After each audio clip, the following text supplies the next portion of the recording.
swinging my hips about while I'm hoovering or whatever. You know, when we go and lounge around in dressing gowns all week. The only issue I have with these, right, Chris, is the box. I just thought, oh my God, I know exactly what I'm going to find here, and it's nothing that I want. Yo, what's going on, guys? Rhys here from More Than Lifting. This is the More Than Lifting podcast with me and my good friend Chris Thatcher. I'm going to let him say hi tonight. Hello. Hello, Chris. Hello, Rhys. Hello. We're talking about bodyweight training, calisthenics, gymnastics, all that kind of fun stuff. Mobility, flexibility. Can you touch your toes? We can. Can you touch your toes, Chris? I can indeed. Chris is awesome. Cool. Today we're going to be talking about home training equipment. What you can get, what you can't get, what's worth having, what isn't worth having. Mostly actually what we're using. And and you know where this has come from, Chris? Because I messaged Chris with this little idea. And I'm going to tell you now because it's quite funny. Last night I sat down to try to write a little article about some bits of home training equipment that you can get. And it basically, after about 40 minutes, I kind of looked at my screen and I've written 4 pages ranting about why you shouldn't buy a pull-up frame, you know, like the dipping pull-up frame like that you get down gyms. Yep. I wrote like 2,000 words on why you shouldn't buy one. I was like, I hate them. They're terrible. So I figured we could have a proper talk about it today, what kind of stuff you can get, what are good options, what are bad options, and I'll try not to rant while we go through it. Sounds good. That sounds pretty exciting. I'm quite happy about it, to be honest with you, mate. I think this is one of those things that a lot of people, when I talk to them, are like, oh, what do you need? What can I get? Like, I want to train at home, I don't want to go down the gym or whatever, or I want to be able to, you know, kind of do a bit of both, which I do. And people just don't know what to get, or they don't want to invest in something that won't really do what they need, which is a big issue I see people having. So I figured it'd just be a good thing to talk about, really. Yeah, I mean, it's very true that for a lot of people, I think when you say something like home gym, people immediately think you're talking about installing a treadmill and tons of equipment and it's going to be really expensive and you need loads of space. I mean, home gym is as we're going to talk about today, just be a selection of equipment that is multi-purpose, you know, has a lot of different uses. It doesn't just mean you can only do one thing on it. Obviously, a treadmill, really, you can only do one thing on it. It's a lot of money for something that isn't very multifunctionary. So, You know, that's not really a good use of money, space, time, energy, and I just don't particularly like treadmills. I don't really either. No, not at all. I actually, funny enough, I'm in the process of trying to decide whether or not I want to change gyms. There's a couple in our area, and in terms of just location and cost and, you know, different bits and pieces, I'm just trying to weigh up the options. So there's one I hadn't seen. I've trained at a couple of different ones, and they all have their kind of pros and cons, but I looked at one the other day, which was a leisure centre, and I got the impression that there's one of these places that are really heavily invested in, you know, lots of functional training equipment, and they kind of prioritise space, and there was a good selection of free weights and all the sort of things that I like, you know, space and free functional, you know, resistance. So whether it be barbells, kettlebells, dumbbells, that sort of stuff. So I went in there, and it was that age-old thing of walking in somewhere and immediately your face drops because all you can see for miles, and it was a really big space, just cardio equipment. Cross trainers, treadmills, bikes, you know, not even that many rowers, to be honest. And I just thought, oh my God, I know exactly what I'm going to find here, and it's nothing that I want. Yeah. One Olympic barbell, one squat rack. So if you walked in there at, say, 6 o'clock on a Monday evening, which isn't really the time I train, but I thought even if I walk in there at 10 o'clock in the morning on a Monday or 2 o'clock in the afternoon, you know, the sort of times I like to train, I can guarantee someone else is going to be using that barbell. Yeah. And immediately that blows a large component of my training session any given day of the week, unless I'm doing pure bodyweight stuff, out of the water. And you're looking around at this stuff and you think, all this space, like, it's an enormous space, the stuff you could do with it, you know, it's so disappointing that they've just chosen to fill it with as much cardio kit as they possibly can because it's so expensive, it costs the business loads, it doesn't really help people. I understand that people like the comfort of it, you know, they like. Yeah, it's quite like an easy thing, isn't it? Like you go to the gym, and if there's a little weights there, you're like, what do I do? But if there's a treadmill, you're like, oh, just walk or jog or run. Absolutely, and I don't blame the consumer. I don't blame the client, the customer, because they aren't being educated that there's a better way. They just presume because every gym they walk into, they tend to see rows upon rows of treadmills, and that's the expectation. And also it's their safe space because they can go there and do something that, all they need to understand is how to turn the thing on, and then they can walk or run, or likewise on the bike, just pedal, do something safe and put themselves into their little bubble, which for people who are beginners, or just aren't comfortable in a gym environment, I 100% get. My problem is that all the money spent on cardiovascular equipment, and you're talking tens of thousands of pounds on this kit, an average techno gym treadmill or life fitness cross training, you're talking upwards of £5,000-6,000 for some of these things brand new, and they've got these key systems now which are another expense being laid on top of it. So you're talking a huge investment by these businesses and these trusts and these leisure organisations to kit these places out. And you think with that money you could easily just clear all the space out, hire more staff, or bring in more trainers, more coaches, get them skilled up, get them coaching people, and as soon as someone walks into the gym floor, there's someone there to take them around, show them the process, have a good functional class program where you can teach people about mobility, strength, suppleness, stamina, HIIT training, all that sort of kind of cool stuff that A, they're going to enjoy, B, is going to be more effective, and C, is going to cost the entire business less money in the long term because they're going to retain membership and they're not going to spend out on stupid amounts of equipment that actually tends to be more harmful to people than good because they just go into that and overuse those particular pieces.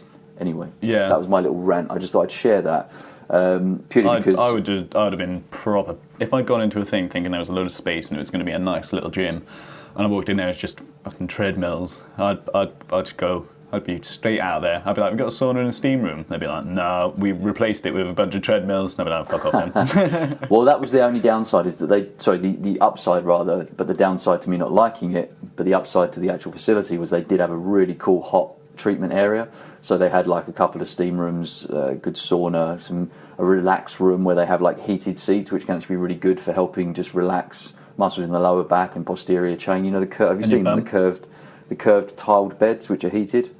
No, I've never seen them. Yeah, you get them in spas predominantly. So whenever we've been to like a health spa for a weekend, me and Chris, he's talking about, by the way, yes, guys. of course. Yeah, this is me and Rhys. When we go and lounge around in dressing gowns all week, we should actually. We'll talk about that later. Yeah. But these relaxed beds, which they're very simply just they're like stone tiled, heated. And it just kind of curves to the shape of your body, so you sort of sit into it, but you're laying at the same time. Awesome. And it's really lovely if you've got, like, as I have at the moment, which is a bit of a tight lower back because I was shifting some rubble around yesterday. Very functional. Yeah. It's a really Deep nice way of kind of to shovel, right? Well, it's nice if you do that. If you sit on one of those and then go and get under a cold shower and then come back to the warmth, go under the cold shower. It's a really nice way of loosening out the tissue. Yeah. So there's some little free rehab advice for people there. But anyway, my point being in relation to what you were saying earlier on, and I'm very aware that I was the one that said, can we make this a shorter episode, is that, even like big commercial gyms make the mistake of assuming that you need to have tons of fancy equipment that you've spent fortunes on and you need loads of space for to be effective. So your average consumer, your average trainee, your average person who just wants a few things to work out with at home is always going to be led down the same path because that's their understanding of what a good gym should be. Yeah. And it's just not the case. So I'm hoping that, we can get into that a bit more today and kind of show people just how you can get the most out of the least amount of equipment. Yeah. Okay, brilliant. Cool. Well, I don't really have much to say about, treadmills and stuff because I hate them. So let's get straight into it. Right, so I think the first kind of thing, just the basic thing that people think about is like the old door frame pull-up bar. And that's classic. Yeah, and I fucking love them. Okay, a lot of them are a bit over-technical because they like try and have all these crazy little handles on them to do different types of grip pull-ups, and really they just kind of get in the way. I've got the cheapest one I could find on Amazon. It's like a door gym thing, it's called. It cost me like £8 or £9. I thought it was 15, but I actually checked on Amazon the other day and it's like less than a tenner. So laughing. Yeah, they're getting cheaper all the time. There's just because more and more stuff comes into the market, and people are kind of trying to create newer, fancier versions of it. And like you said, you just don't need all the bells and whistles. You just need a straight bar that safely attaches to the door frame without ripping the wood and plaster off, but that doesn't drop you on your ass every time you try and use it. Yeah, and there is. I did before I got this kind of door gym one, and it's literally cheap as chips. It's nothing particularly special. I used to have this one that would like expand and kind of into the wall, so it would be like half a door frame length, or kind of 2/3 of it, and then you'd like unscrew it and pop it out, and it would grip into the door frame. They are terrible, guys. Do not get one of them, and I'll tell you why now. If it's not tight enough and you lift your legs off the ground, you are going to fall straight on your ass, and this maybe 8-10 kilo bar is going to smash you in the face. So don't get one of them. Just get the regular hanging door frame one. The only issue I have with these, right, Chris, is the box.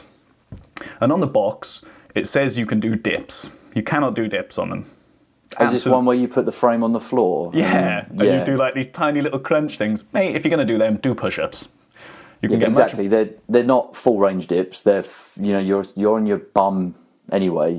It's not a very functional dip position anyway, and it doesn't train your shoulders in the same way as a proper full range dip would with like dip bars or parallettes. What you can do with them though is do like scapular dips, but again, because you're not taking your whole body weight in your shoulders, it's kind of pointless. You're better off doing scapular pushes or doing scapular pulls hanging from the bar, and just save your dips for some other time, or have some different equipment, and those door frame things, they're great. I've got a little workout on YouTube. I did it like a year ago because I'm not that crazy about YouTube. I just haven't put that many videos out, I'll be honest. And I really should. And something I really want to pick up on this year is just like get a load of videos out on YouTube for explainers of all these types of things, like all these little things that there's generally quite a lot of bad advice for, usually because people want to make a bit of money with affiliate marketing or something, and they just want you to buy it through their link. So they'll be like, yeah, it's awesome, definitely buy it, check out these crazy dips you can do on the floor. And you're like, nah mate, just leave it out.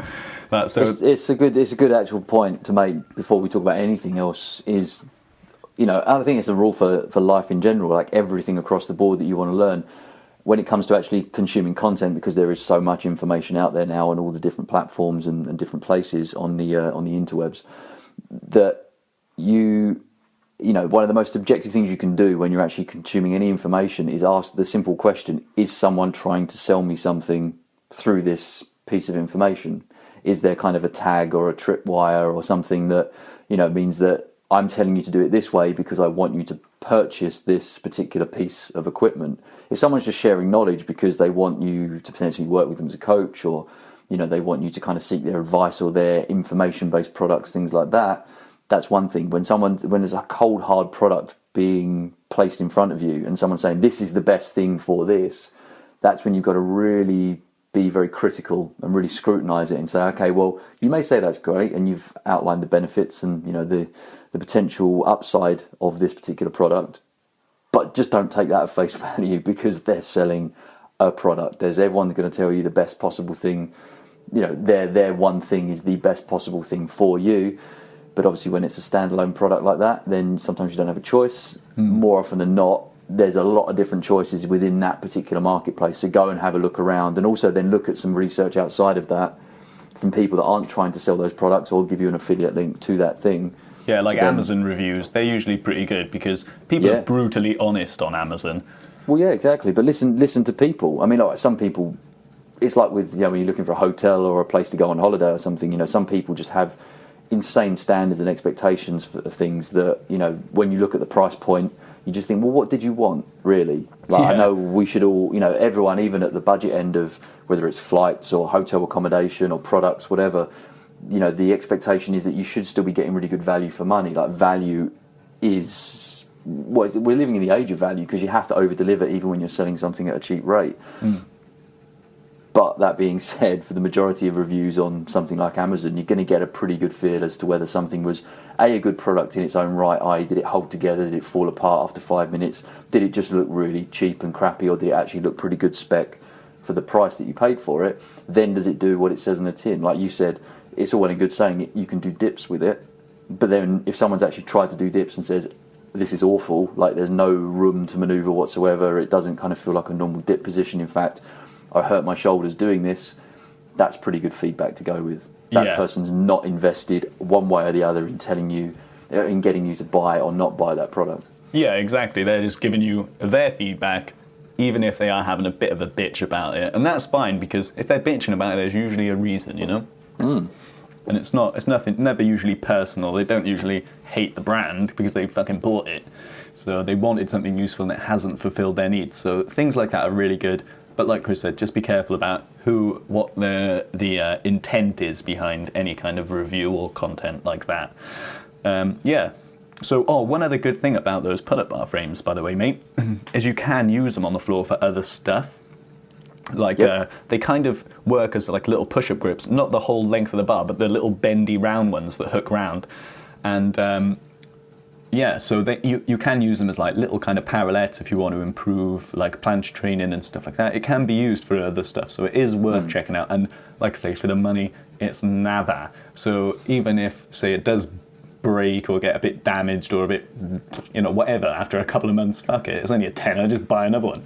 You know what I mean? But I've had mine for about almost 2 years, and it still works. It's absolutely fine. Sometimes it gets a bit loose just because you're, wiggling around. You're putting a lot of stress on it, and it kind of loosens up the screws because you're moving around like that on it, trying to support yourself. So just tighten it back up again and carry on. Easy peasy.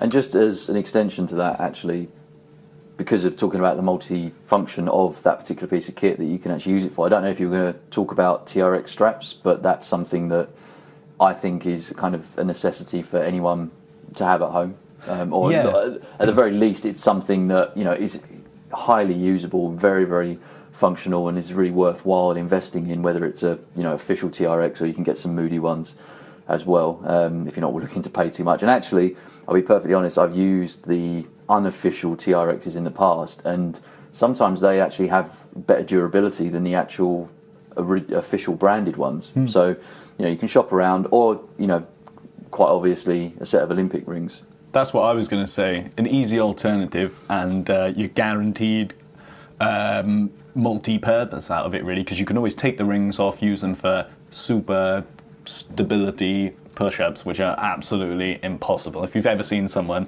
do push-ups where they're just like hands on top of the rings and they're trying to do push-ups with the ring on the floor, mate, that is really difficult.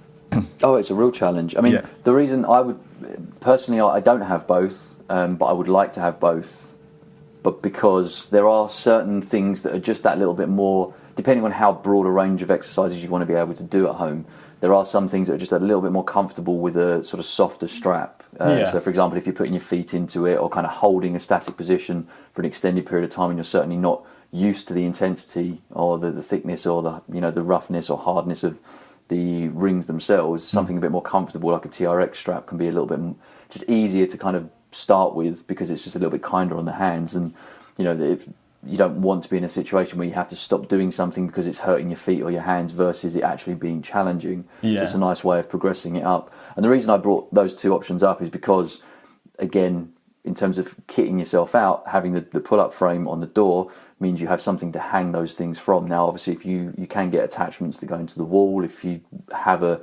dedicated space at home that is going to be your gym, you can get these X grips that go into the wall and you can wrap the TRX through it or put the rings through it, or just obviously kind of find beams in garages and whatnot. But the pull-up bar itself can be a great way, as long as you kind of just are conscious of the angle that you're using, because obviously if you're leaning too far back, doing some sort of, let's say, a horizontal row, so just putting your body weight up, in addition to doing the vertical pulls on the actual pull-up bar, you may be at risk of pulling that frame away from the door. Yeah, and I think that's really just the side of the pull-up bar that you're actually working on. I'd always recommend being on the actual like the kind of chin-up grip side of it, when like the angle that you're pulling from is that side, because then it's not going to pull round the door, but then it's also not going to slip off because you're kind of pulling it back off the top of the door frame where it's being supported. Yeah, so you're on the other side basically. Yeah, exactly. Yeah. So you're like, your head's out the door, if you like, instead of being in the room. Yes, yeah, exactly. So, that's a great addition. So you've got the pull-up bar, you've got TRX or gym rings, which, there's, if you don't know already, there's a multitude. You just go on YouTube, type TRX or gym ring exercises, and you'll see just the sheer array of that very simple piece of kit, a strap or, 2 bits of fabric effectively with a, adjustment clip on it and handles at the end, whether it's either the soft grip ones on the TRX or the wooden handles on the gym rings, the diversity of things you can do with those 2 things alone. I mean, what we've just listed there, the pull-up bar and either TRX, gym rings or both. That's everything. See you next week, guys. Yeah, I mean, you can do everything with those things, but obviously, we are going to go on and say there's other stuff that is just a bit more usable for specific drills. So, if you want to pick back up, then away you go. One thing quickly about rings: get wooden rings. Don't get metal rings or plastic rings because you can't grip them as well. They're going to be slippery. You're going to get a bit moisty on your hands, and I think wood. I also kind of just prefer the natural kindness of it. Yeah, definitely. There's something about the feel of wood as opposed to metal or plastic that just feels, I don't know, I psychologically just feel like I grip better.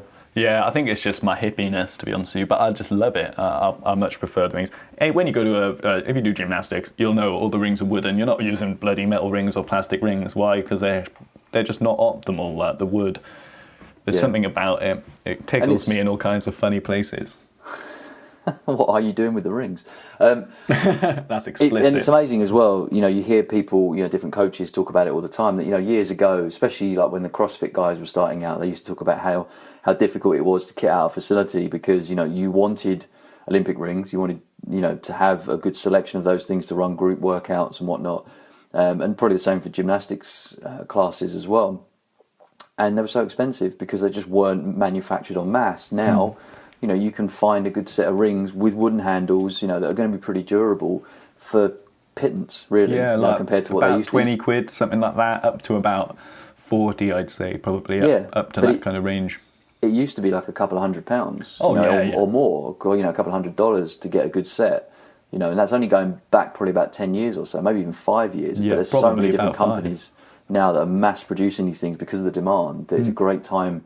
I mean, it's a fantastic time to be setting up a home gym because everything that we're talking about today is dirt cheap. I mean, you're talking about really setting up a home gym for less than, well, let's say realistically less than £200. Yeah, that is your home gym. Less than £100, less than £100.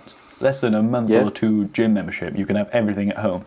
And the important thing to me about home gym equipment is that you can pack it away nice and neatly. It's not fixed there. Like you can buy those pull-up bars that you drill into your walls.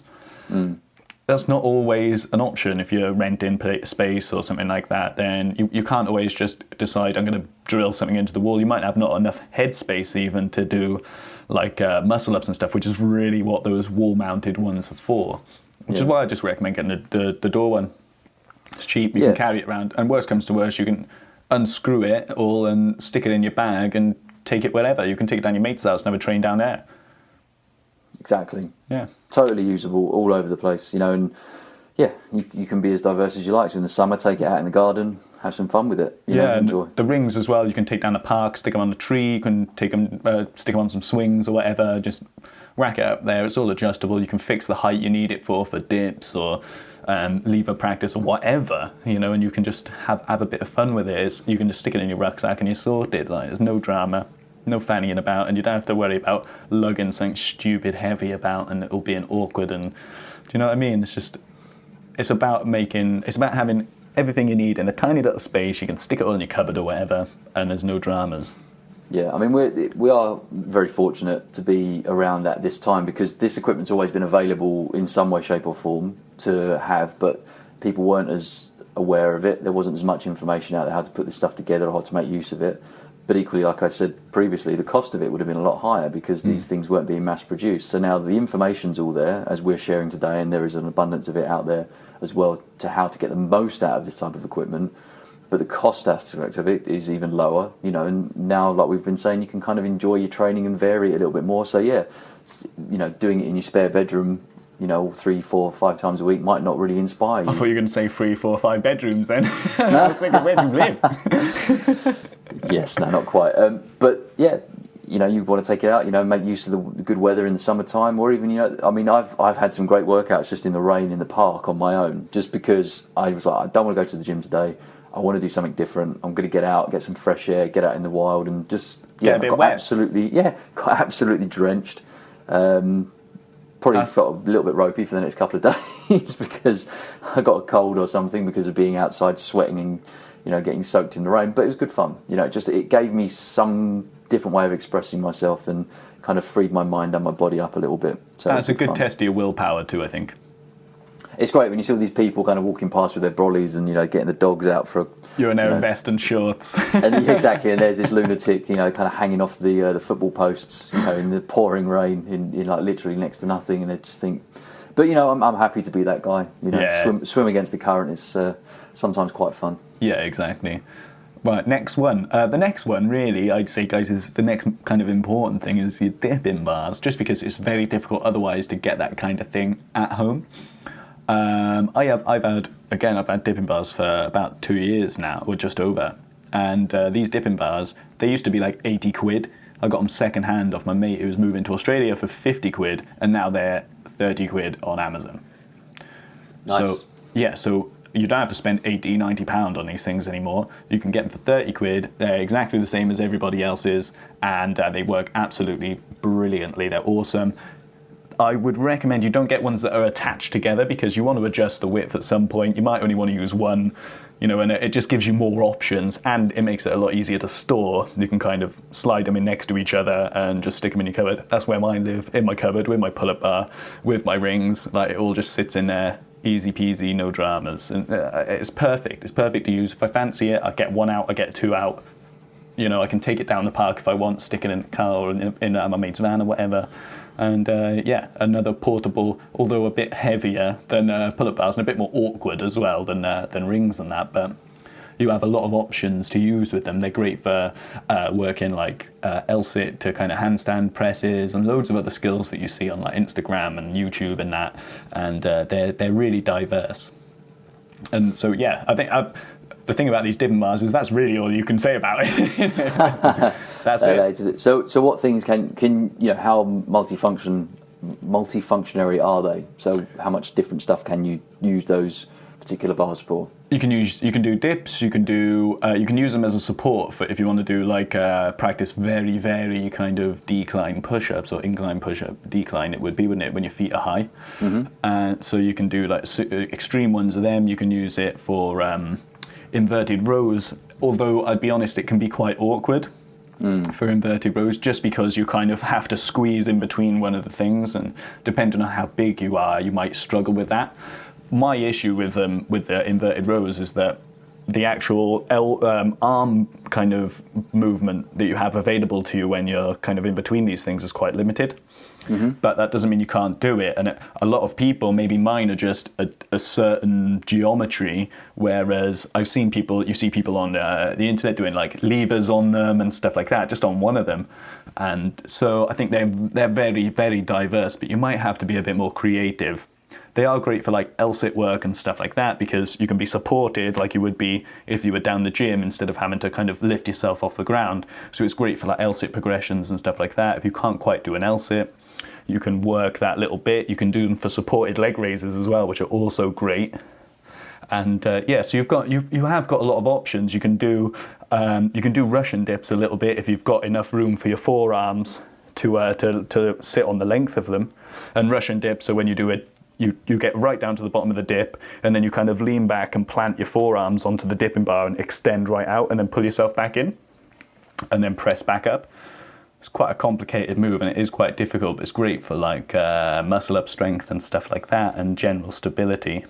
Yeah, so, I've yet to try those, but I'm desperate to. I actually haven't got a good set of bars to do that with. But the first opportunity I get, you know, I really, it looks awful. Like in terms of like starting out, you know, it just looks like something that's so difficult. But once you can nail it, I mean, the conditioning benefits of it are huge. Yeah, there are like little pointers and stuff that'll make it a bit easier, but ultimately it is quite difficult when you first kind of start out. So I recommend originally kind of doing negatives and then doing just the back end when your forearms are planted and kind of going into the full extended and then coming into the bottom of the dip position. But instead of pressing up, just go back and forth and do like almost like rows on the dipping bars, you know, where you just go all the way out, all the way in, all the way out, all the way in, just to get used to moving your body in that way because it is quite it's unusual, so your body probably hasn't been conditioned to do that kind of thing yet. Yeah. But you can learn it quite fast, especially you, Chris, because you're hench Chris. wouldn't quite go that far, but it's definitely something that it was funny actually. My girlfriend's mum was over the other day, and she's got this habit of saying to me, "Have you lost weight?" Which is just like, she's teasing you, is she? I don't know whether she's what. Yeah, it's just that thing of, for women in particular, but guys as well who've had to weight issues in the past, they see that as a complimentary thing to say. But then if you're a guy who's always been pretty lean and someone says, "Have you lost weight?" The running joke is always that, exactly what I wanted to hear. I'm pleased that I look skinnier than I want to. My mate says that to me to wind me up. He's like, you look like you've lost weight, Rhys. I'm like, no, I haven't. I put on weight. Shut up. Yeah, exactly. So I think that's much more of a guy thing, isn't it? Oh, definitely. And look, there's a good chance I have, dropped a little bit of weight, because my focus right now is all about strength and skill. It's not really about size. It really is these days, to be honest. I see a lot of guys in the gym the last week or so, clearly on their January bulk. They're all going hell for leather on the guns and the chest and the shoulders, and everyone's thinking about summer now to get themselves big and ripped, for the beach, which is cool. If that's what motivates you, then by all means, fill your boots. But it's so far and away from what I care about nowadays, and it's quite interesting. And these guys are, they're probably sort of early 20s. Closer to your age than they probably are to mine. And I do remember being like that, where it was all just about the size. It was all just about putting on the muscle and, looking good in a shirt on a Friday night and, feeling confident in yourself. And that's great. That's a brilliant, as I've said before, awesome gateway into getting, healthy for the rest of your life, starting young with whatever motivation it may be. If it's vanity, great, embrace it, accept it and run with it. But it's interesting now when I speak to people, my age, mid-30s, people are still concerned. They still want to look good naked. They still want to feel good in their own skin. But it's more about now thinking to the next stage of life. How functional is my body? How strong can I be? Can I, still do, or can I be stronger and fitter than I maybe was in my 20s? Can I push myself that little bit harder just to still feel like I'm, I have good vitality. I have a lot of energy. I'm still young at heart and in body as well. So it is. It's interesting seeing the diversity of it. I'm not quite sure how we got onto that, but sorry, slight tangent there. Oh, I think that was just a little confession, wasn't it, Chris? What, that I used to be all about the guns? Yeah. Yes. I've never desperately been like that, to be honest with you, because from like my training background, I've always kind of had like a bit of a six pack, even when I was in a bad way. I was still in pretty good shape. I've never been like fat or anything. I've never been like skinny fat either. So I've been quite lucky like that, really. I think like a lot of, I don't think I was ever really skinny, but you like people who are not really overweight, but you just get in, everyone has some sort of body image issue. They have something that they don't like about themselves. And for a lot of guys, it tends to be the fact that you focus on, am I manly? Am I muscular? Do I look strong? Do I feel strong? And we associate that with muscle size more than anything else. Whereas if you kind of got past that initially and just focused on strength, you'd build the size, as we know from doing calisthenics, body weight, strength and conditioning based training, rather than just going for the volume in the kind of classic bodybuilding style. You get that aspect anyway. You get to look muscular and lean and in shape, but you also get strong and pretty powerful and have a good functional body at the same time. And you learn these cool skills, so it's not like you're just adding the pounds on. You're like, have I got bigger guns? Is my chest bigger?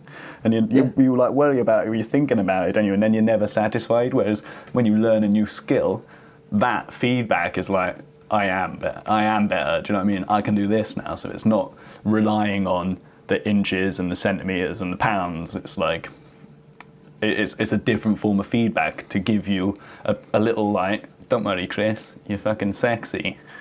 You know what I mean? Well, exactly. It's a better metric. How strong am I getting? How much more capable? How is my skill set increasing? That's far more enjoyable. But to be honest, I'm guessing that based on people listening to this show, we're preaching to the choir on this sort of stuff. People good choice, guys. Exactly. You're on the right path. People aren't here to be fitness models. They're here to be strong, functional. Have good, healthy, lean, powerful physiques that will last them, the rest of their lives, hopefully. Yeah, absolutely. Right. So, what other kit do we have? What other kit would you recommend, Chris? I think it's your turn. To be honest, other than, we've talked about pull-up bars, rings, TRXs, dip bars, parallettes. Parallettes, yeah, we didn't really cover parallettes that much. Parallettes can be kind of awkward to actually get hold of. A lot of people try and settle for little push-up grips, and to be honest with you, they're absolute shit. Don't get them unless you have like a real kind of wrist mobility issue, which a lot of people do have starting out, and it would then be more comfortable to be able to grip onto something. But ideally, if you get a pair or make a pair of parallettes, because they're not as commercially available as like pull-up bars and dip bars. Just because of the popularity, they are quite, or lack of popularity, they are quite expensive as well still. But they're much more diverse and are usually a bit more portable. Not more portable than push-up grips, but they're a lot more usable for various things. And they usually look a bit nicer as well. Yeah, I think having that little bit of length to them is more important than having, something with Nike written on it. Yeah, I think, like you say, it's style over substance, isn't it? A lot of the time these things look great and they're these little handles that barely come off the floor, or they're very short in length, as you say, which is very limiting in terms of what you can do with them. But yes, much like the perfect push-up handles or anything that allows you to keep your wrist in a more neutral position, like we talked a little bit about last week about wrist conditioning.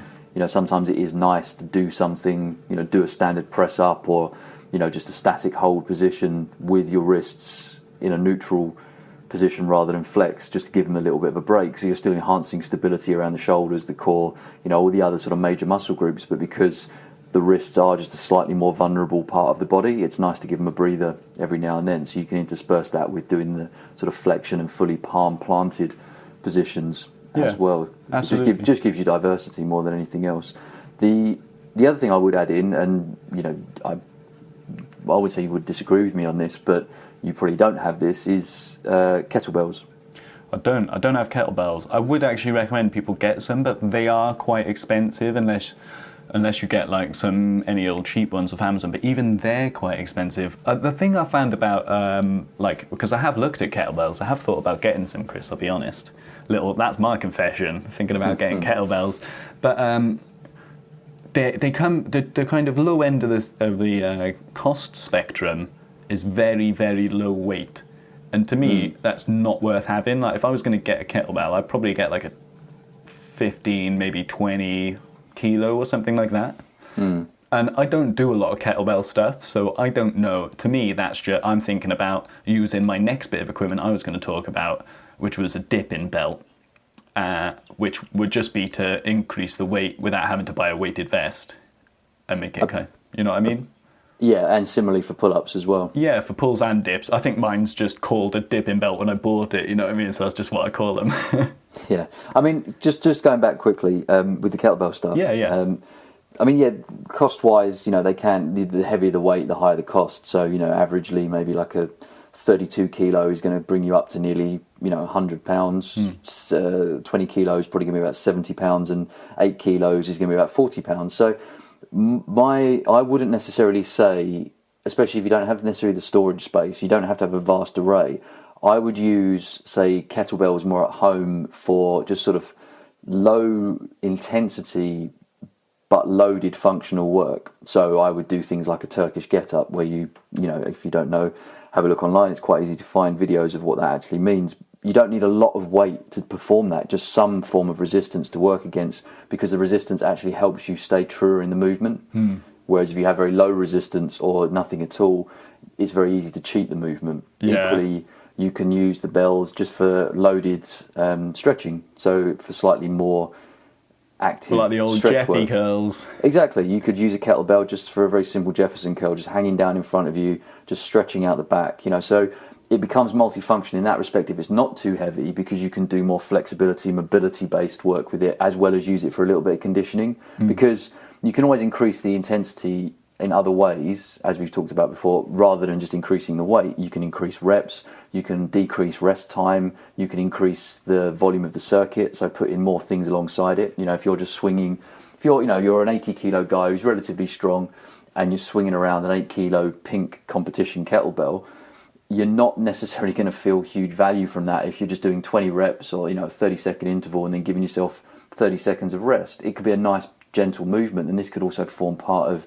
some sort of active recovery process where your work at home is just more about stretching and doing very low level work to keep the blood flowing, like we've talked about in recovery phases, rather than going hell for leather, but you still feel like you want to do something. So that can serve a purpose. But if it's part of a still a relatively more intense cycle where you do want to kind of get a slightly higher conditioning return, you just then pair that, rather than giving yourself a 30-second rest break, you give yourself even less, maybe 10, 20 seconds, and throw in some press-ups or some form of pulling-based movement with the TRX, the rings, do a little bit of floor work, mat work, even just sort of hollow body holds, or even just a plank position. You know, you can create intensity around it rather than weight having to be heavy. So personally, I would say just start with like an 8 kilo bell. You know, if you're not quite comfortable with that, you can go a little bit lower, you know, get a 4, spend less money, use it for developing technique, developing the skill of swings or windmills or cleans or snatches or whatever you may want to, or again, just use it for loaded flexibility based work. And you'll find it really does pay back the investment, albeit, you know, a relatively low investment at the lower end, as I've said, you know, 20 quid, 30 quid, 40 quid. Look for second-hand options as well, because these things do last, even if they're a bit chipped with the paint. It's still just generally a solid cast iron piece of kit. So you're not losing a kilo because it's got a scratch on it. No, exactly. It's not like a weight plate, you know, these rubber weight plates where you've got a chunk missing out of it and you're like, well, now that's definitely not 20 kilos anymore. I can see half of it's missing. So, you know, it's like 17.6. So you can make that small investment and use that thing for so many different things, you know, and still get the intensity out of it if you really want to some extent. But more than anything else, use it just for the functional capacity of it, and, you know, use it to test yourself. Even, you know, how cool is it, you know, if you're just kind of a bit bored at home, you know, you want to just feel like you want to move, just get up and do a few swings, you know, just to get the blood flowing. Doesn't even have to be intense, it's not particularly tiring, but it still counts. You know, if you're on a particular weight loss kick, if you just want to move around and loosen up because you've been sitting on the sofa for a couple of hours or sat at your desk for a little while, it's just a nice, light, easy way of reinvigorating the body and getting the blood flowing, getting the oxygen pumping around, and then hopefully kind of refocus you to do something more productive afterwards. Yeah, to be honest with you, I think that's really good advice with the kettlebells. I think that's actually brilliant, and I think I might have to get hold of something as well.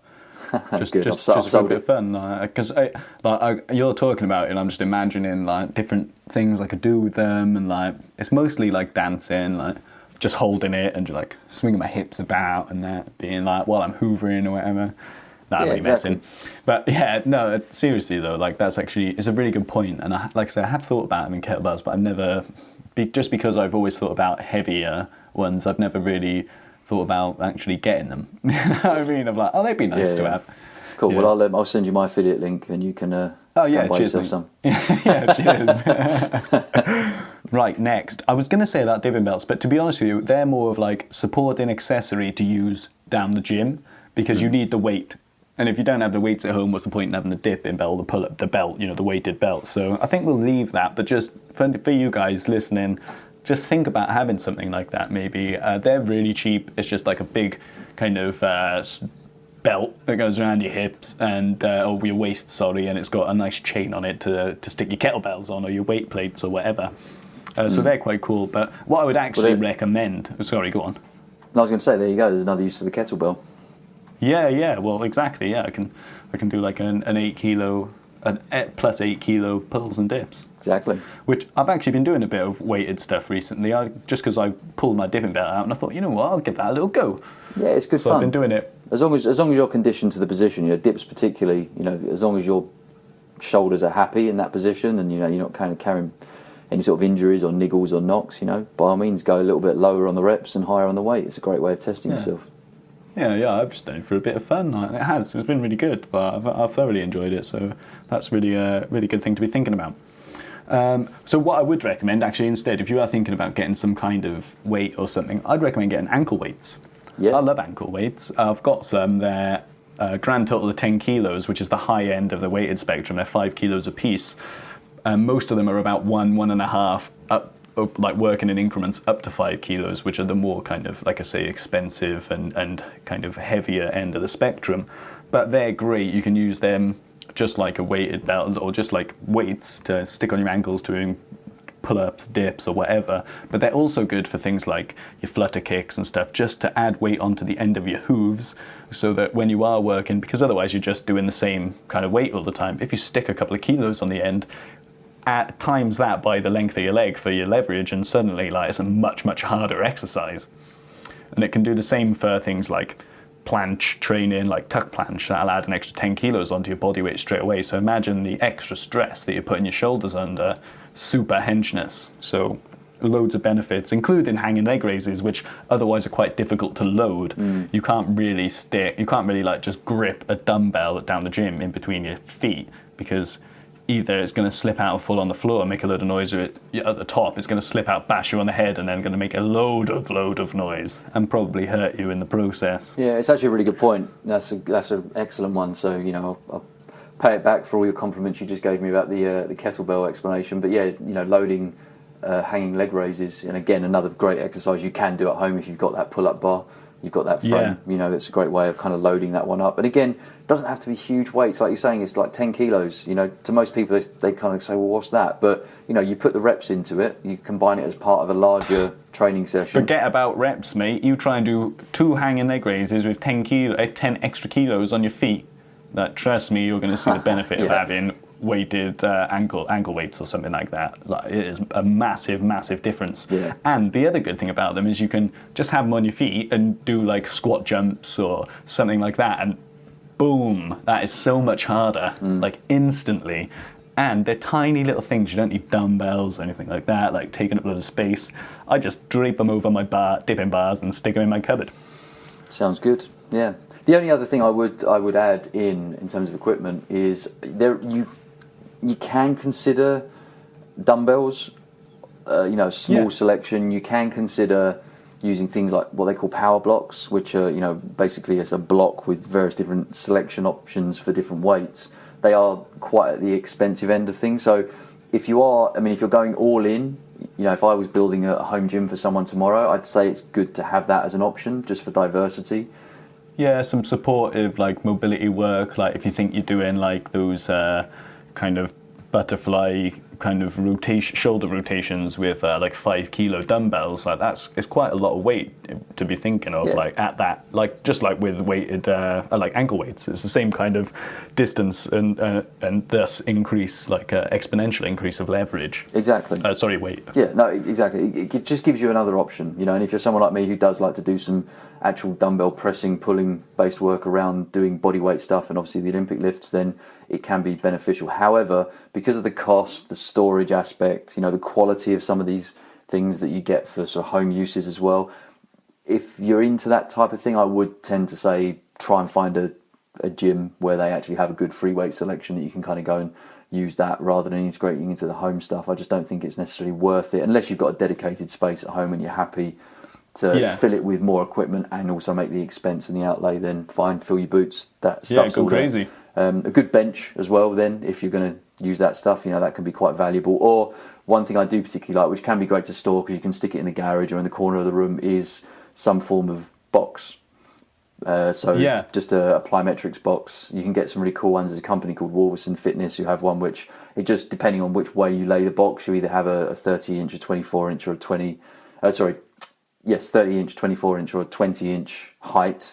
So you can do box jumps, so jumping onto the box. You can do squat jumps from the box, so seating, jumping up, but knowing you've got something behind you. You can do step-ups, pistol squats. Development for your pistol squats. Exactly, loads of stuff, and it's, generally not too expensive. They come in around about sort of 70, 80 quid. Depending on the quality, obviously you can spend a little bit more if you want a kind of more branded or kind of prettier looking one, but ultimately most of these things are just a wooden box. I mean, you could pretty much do it yourself, but I wouldn't trust the self-assembly ones, because if you're jumping up and down on this thing, you want to know it's been put together by someone who really does know what they're doing.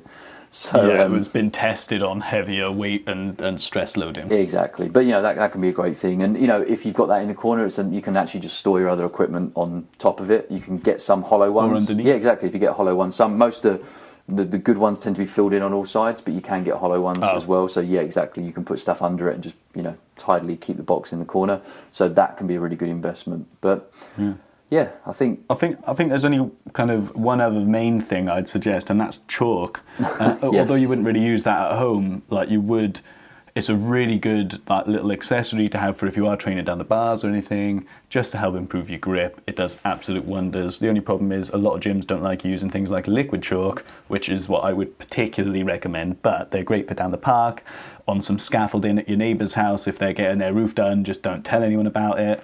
And so that's just a great little thing you can have just lying about. It's cheap as chips and it lasts. Like I had one bottle, spent £8 on Amazon for it, and lasted me a whole year. Yeah. And I was using it like every other day. Well, it's great stuff because you don't need to use a lot of it to be effective.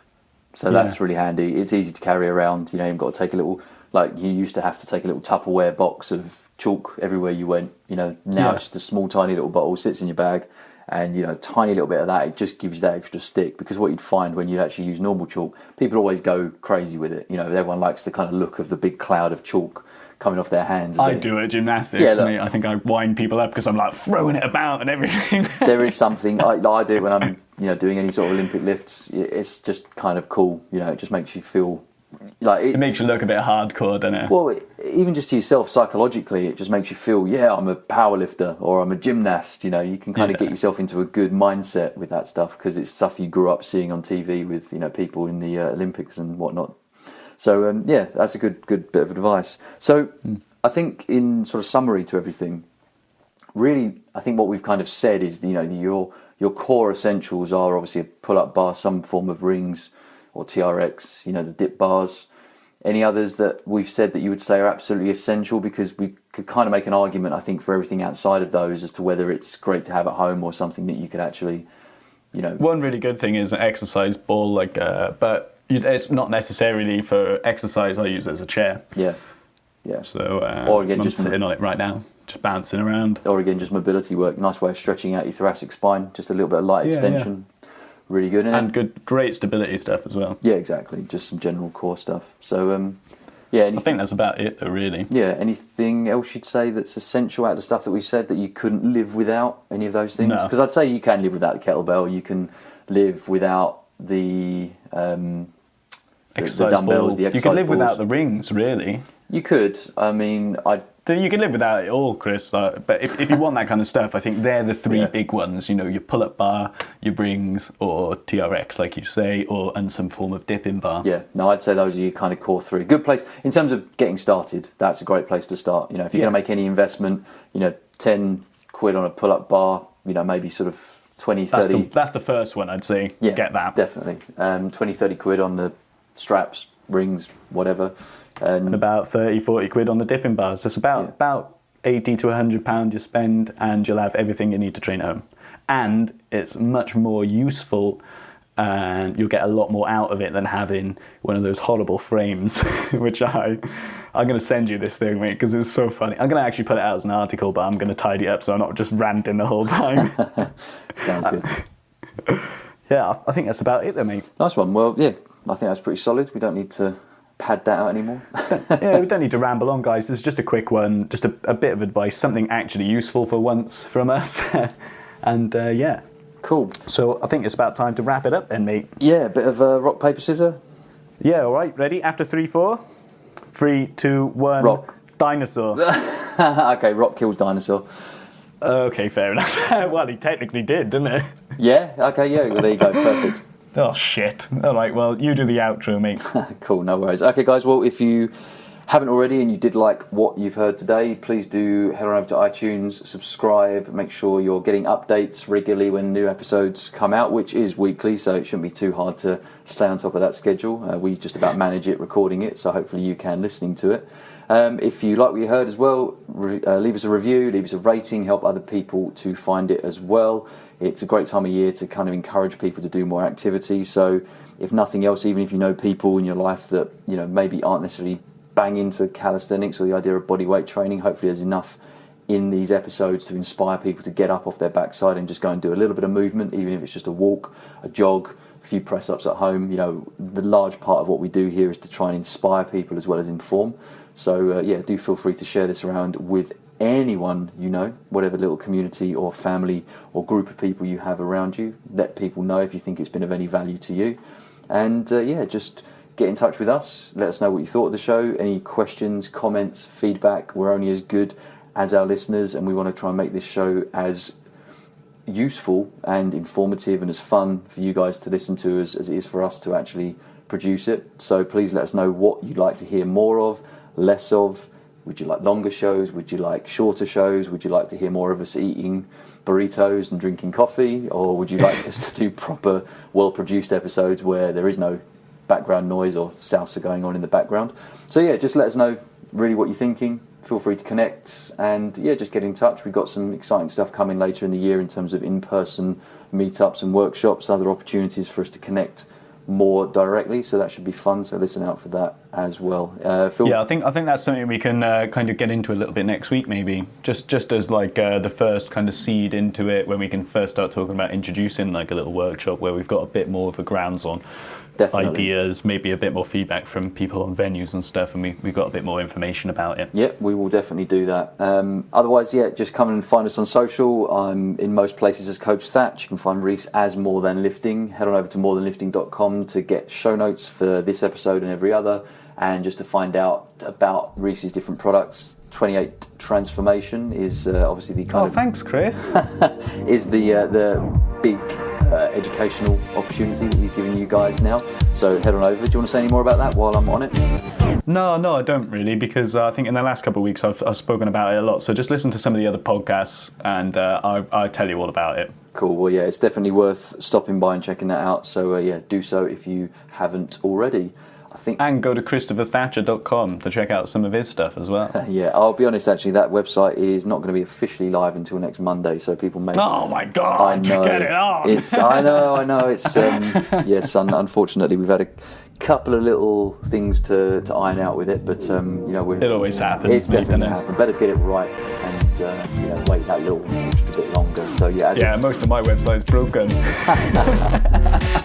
Yeah, well, I'm kind of hoping that from next Monday everything will be working as it should and everything will be where it should, and yeah, it's pretty cool. So yeah, that's all from me, I think.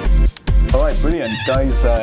If, like Chris said, send any questions, get hold of us. Rah rah rah rah rah. We'd love to hear from you. Other than that, keep in touch with yourselves. We'll catch up with you next week. And love. See ya.